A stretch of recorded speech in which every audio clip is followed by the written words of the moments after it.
निधि story box में आज कहानी पढ़ूंगी गुरदयाल सिंह जी की। उनकी कहानी का नाम है सपनों के से दिन। मेरे साथ खेलने वाले सभी बच्चों का हाल एक सा होता।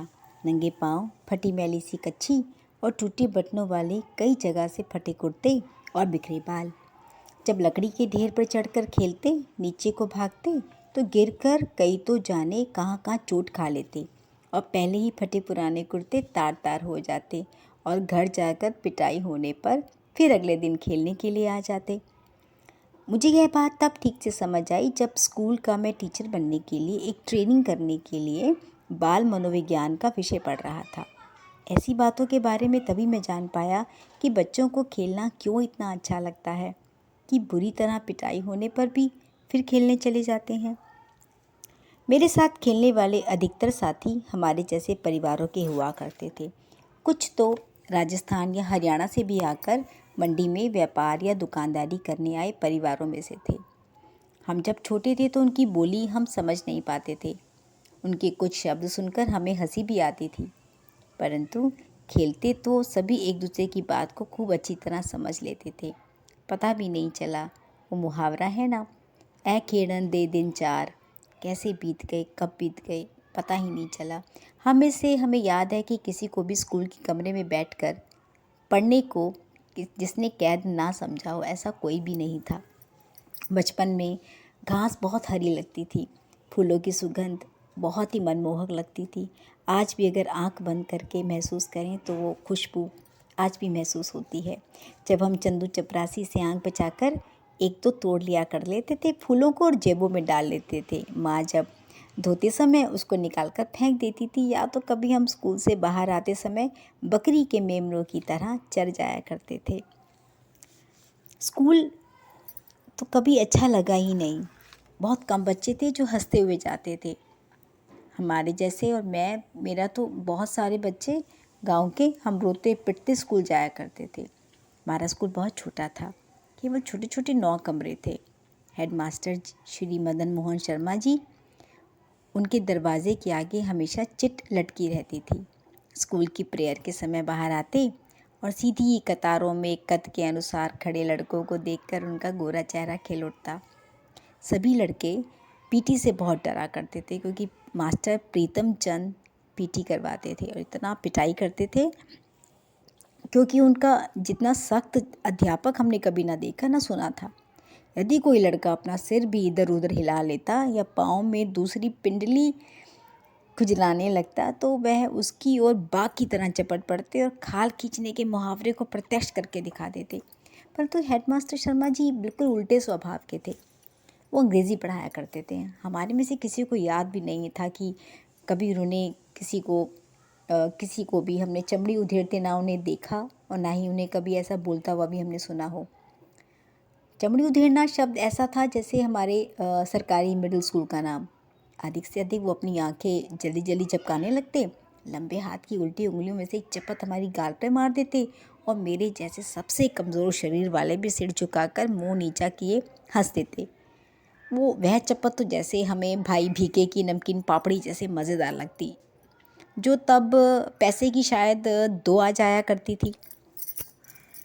परंतु कभी कभी ऐसी सभी स्थितियों के रहते भी स्कूल अच्छा सा लगने लगता था। जब स्काउटिंग का अभ्यास करवाते समय पीटी साहब नीली नीली झंडियाँ, नीली और पीले से रंग की झंडियों को हाथों में पकड़ाकर 1 2 3 करवाते थे, तब स्कूल बहुत अच्छा लगता था।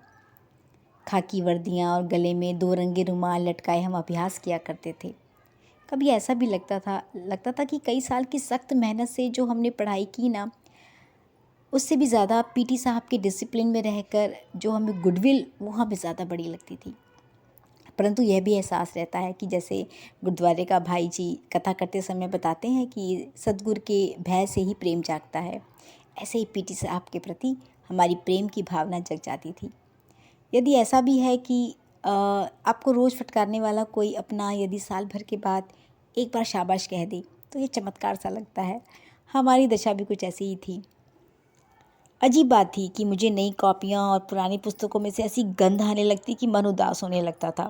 इसका ठीक कारण तो कभी समझ में नहीं आया, परंतु जितनी भी मनोविज्ञान की जानकारी है, इस अरुचि का कारण यही समझ में आया कि आगे की क्लास की कुछ मुश्किल पढ़ाई और नए मास्टरों की मार पीट का डर कहीं ना कहीं अंदर घर बना लेता था। परंतु स्कूल एक दो कारणों से अच्छा भी लगने लगा था। मास्टर प्रीतम चंद जब हम स्काउटों को परेड करवाते तो लेफ़्ट राइट की आवाज़ या मुंह में ली विसल से मार्च कराया करते। फिर right turn, left turn, about turn कहने पर छोटे छोटे बूटों की एड़ियों पर दाएं बाएं एकदम पीछे मुड़कर बूटों की ठक ठक करते अकड़ कर चलते तो लगता जैसे हम विद्यार्थी नहीं बहुत महत्वपूर्ण आदमी हो, फौजी जवान, ऐसा महसूस होने लगता था। मास्टर प्रीतम चंद को स्कूल के समय में कभी भी हमने मुस्कुराते या हंसते ना देखा था। उनका ठिकना कद, दुबला पतला परंतु गठीला शरीर, माता के दागों से भरा हुआ चेहरा और बाज सी तेज आंखें, खाकी वर्दी, चमड़े के चौड़े पंजों वाले बूट सभी कुछ ही डरा देने वाले हुआ करते थे। मास्टर प्रीतम चंद से हमारा डरना तो स्वाभाविक ही था, परंतु हम उनसे नफरत भी करते थे। कारण उनका मारपीट। हम सभी को वह दिन नहीं भूलता जिस दिन उन्होंने हमें चौथी क्लास में फ़ारसी पढ़ाने लगे थे। अभी हमें पढ़ते हुए एक सप्ताह भी ना हुआ होगा और उन्होंने हमें दूसरे ही दिन बारी बारी सबको सुनाने के लिए बोल दिया। एक भी लड़का ना सुना पाया। तभी मास्टर जी गुर्राए और सभी को कहा, कान पकड़ लो अपने। जब तक मेरी और हरबंस की बारी आती तब तक हेडमास्टर शर्मा जी आ गए। उन्होंने देखा तो बहुत बुरी तरीके से डांटा। उनसे यह सब सहन नहीं हुआ। What are you doing? Is this the way to punish the students of 4th class? Stop it at once. तब हमें अंग्रेज़ी नहीं आती थी। उस समय बड़ी क्लास के बच्चों ने हमको बताया कि शर्मा जी ने कहा था, क्या करते हैं? क्या चौथी क्लास के बच्चों को सज़ा देने का यह ढंग है? इसे फ़ौरन बंद करो। तब पता लगा शर्मा जी ने उन्हें गुस्से में मुअत्तल कर दिया है। तब से हमने उनको स्कूल में नहीं देखा। फिर कई सप्ताह तक वो स्कूल ही नहीं आए। एक दिन हमने सुना बाज़ार में एक दुकान है, उसके ऊपर छोटी छोटी खिड़कियों वाला चौबारा उन्होंने किराए पर ले लिया था। वहीं आराम से रह रहे थे। कुछ बच्चों ने बताया कि उनको तो मुअत्तल कर होने की रत्ती भर भी चिंता नहीं थी। पहले की तरह ही आराम से पिंजरे में रखे 2 तोतों को दिन में कई बार बादाम भिगो कर छिलके उतार कर खिलाते थे। उनसे बातें करते रहते थे। उनके वे तोते हमने भी कई बार देखे थे।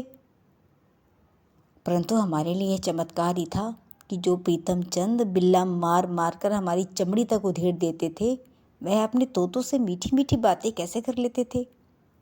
क्या तोतों को उनकी दहकती भूरी आंखों से डर नहीं लगता था? हमारी समझ में तब ऐसी बातें नहीं आती थी। बस एक तरह इन्हें अलौकिक ही मानते थे। हम कुछ भी कहें, स्कूल जब हम पढ़ते हैं तब हमें बिल्कुल भी पसंद नहीं आता, लेकिन बाद में वही स्कूल की यादें, पिटाई, पनिशमेंट सब कुछ याद आने लगता है। बहुत अच्छा भी लगता है। इस तरह की कहानियाँ आपको निधि स्टोरी बॉक्स में सुनने को मिलती रहेंगी। चैनल सब्सक्राइब करें, लाइक करें, कमेंट्स करें और इसे भी ज़रूरी है अपना ध्यान रखना ना भूलें।